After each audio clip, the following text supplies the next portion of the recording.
the language at home was Yiddish. So I picked up the Yiddish. I never learned formally Yiddish, which comes as a great surprise to my lady friend. I've been widowed for 5 years now, just to make it legal here. How could you have learned? Because she studied Yiddish, so there's a difference.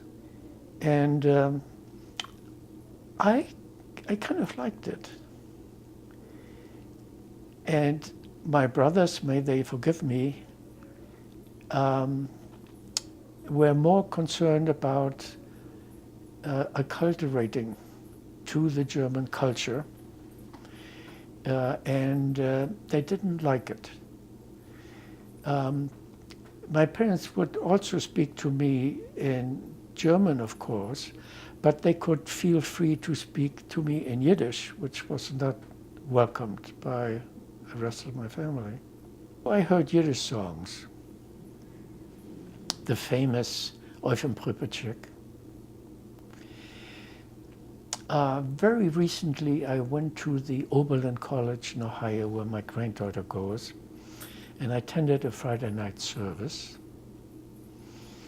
And along with introducing myself, I said, would you like to hear Eufen Pripetschek?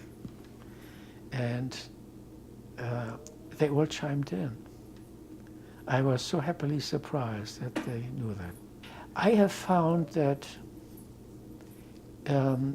Yiddish is very good no matter where I go and meet up with Jewish people.